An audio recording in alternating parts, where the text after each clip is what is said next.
Good afternoon. The Ministry of Health carried out checks in private CHSLDs over the weekend. In the majority of cases, the situation is stable, the patients are well treated. Few establishments have been placed under surveillance. I know there's a lot of concern among families.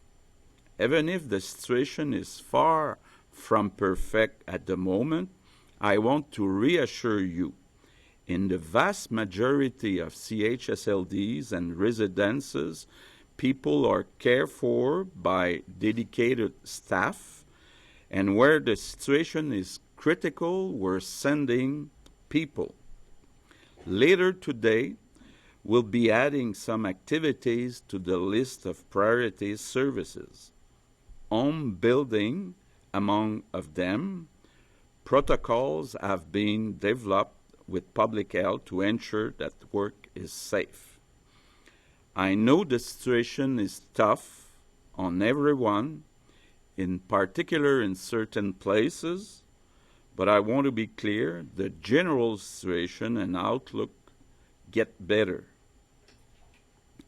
But we'll still have to keep physical distancing, and by following public health guidelines, we're saving hundreds of lives.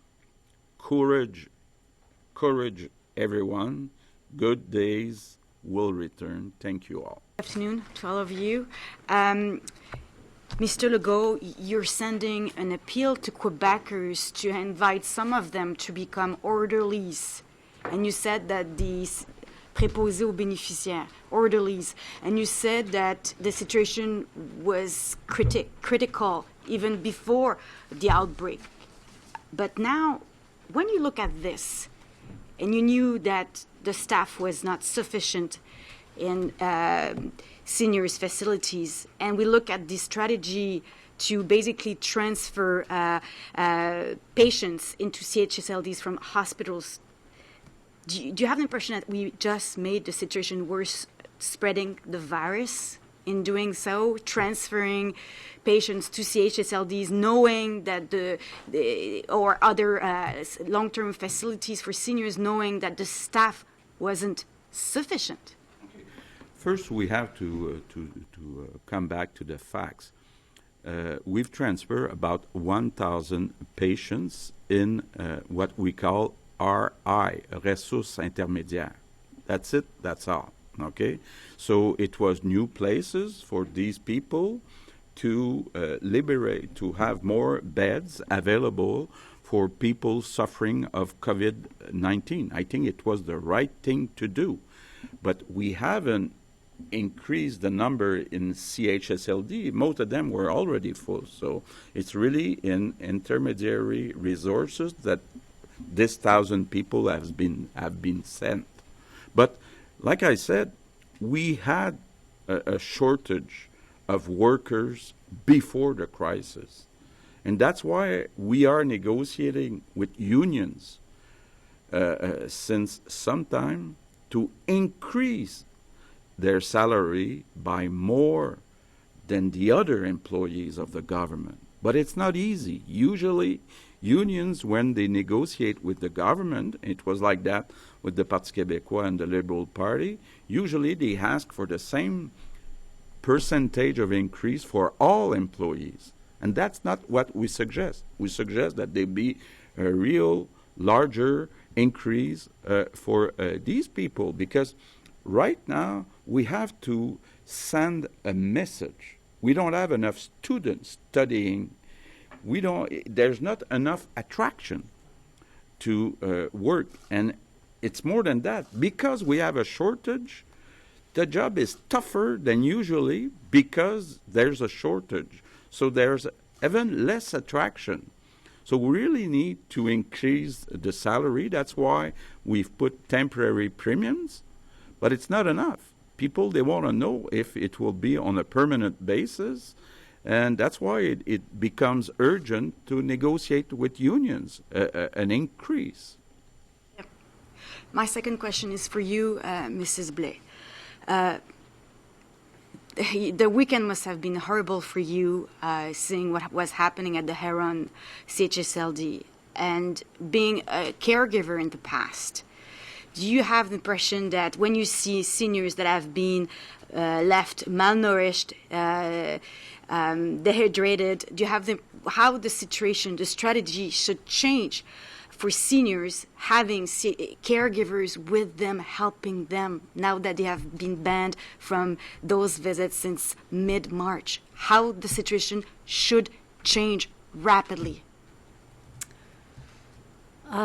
First of all, you said my weekend was probably horrible.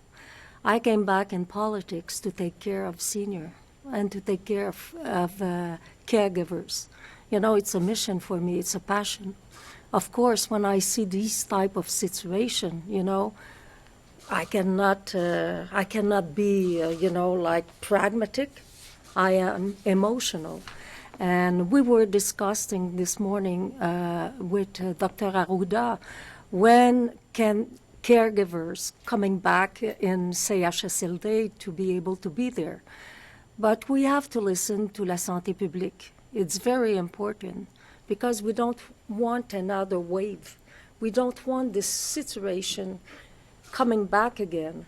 We want to prevent infection. So it's going to be very, very important to listen to santé publique, and when they will be ready, well, perhaps we will be able to do a move. But for me is, like we say in French, it's a crève-cœur decision. Breaks my heart, but I know I have to do this to protect seniors and to protect caregivers. Maintenant, question pour CTV, Samuel Pouliot. Hi. Mr. Legault, why wasn't something done at Heron following the Ombudsman report and 2019 coroner's report, citing issues at that specific CHSLD? And what is needed to make sure this never happens again? Is it more money into the system, or? Okay. I think that when we had those reports, and it was the Liberal government and then our government, I think we made sure with the CIUS of the West Island that all measures that were needed to correct the situation, that they were put in place. But I think that what happened in the month of March was that suddenly many of the residents got the COVID-19. Many of the employees decided to leave. The information given to the CIUS was about only a shortage of employees, but we discovered Friday night that there were 31 deaths in about 3 weeks. Didn't know that. And I think the owners of this place must have informed the CIUS about this situation. That's the first problem I see. Because it's very nice to say I need more workers, but to say, hey, I'm at 31 deaths in a couple of weeks, that's something very urgent. So I think that in the future, we knew that in some CHSLD there was a shortage of manpower because we cannot attract, we don't pay them enough. But it must not be the case at Heron. Heron is charging something like between $3,000 and $10,000 a month to residents. So they must be able to pay well their people with this kind of money. So there's no excuse for me. Okay. And inside the Manoir Verdun, employees were locked on several occasions by the management. What does this say about what's happening inside? And were reinforcements sent to Manoir Verdun?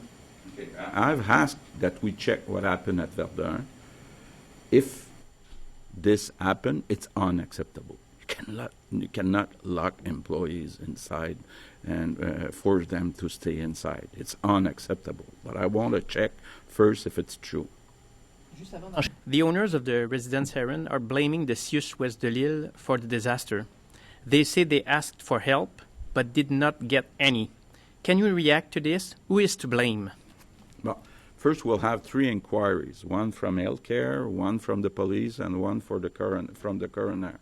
So we'll know everything, what happened. But the information I have right now is that the CIUS didn't get the collaboration and the information about patients, about deaths, and yes, they were informed that there was a shortage of employees. They've sent employees to the CHSLD, but the problem was worse than that.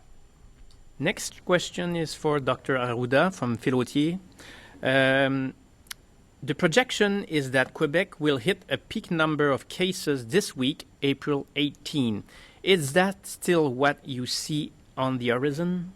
Yes, basic on the cases, if we see the number of cases every day, it's going down, almost stable. We are not observing, I would say, a rapid decrease, but there is, and we flatten the curve, that's clear. But if you look at hospitalizations and people who die, it will take another 15 days or I would 20 days, because we are seeing the cases are getting sick, and then they develop the complications, they go to hospital, and then they die. Thank you. Not everybody die, but some will die. Last questions now from Raquel Fletcher, Global.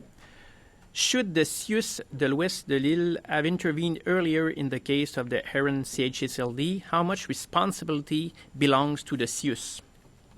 Like I said before, I think they react correctly with the information I have about sending staff. They didn't know before Friday night that there were 31 deaths, but there will be full inquiries, and we'll know exactly what happened. And last question now from Raquel. A commitment was made for staff at CHSLD to contact family of residents. Will the minister make the same promise to families with the loved ones in hospitals? Family members are complaining that they cannot get word about their relatives in hospitals. Yeah, I've asked specifically again today to make sure that somebody is in charge, somebody is hired if necessary to call all families. So I expect that it be done. Merci beaucoup.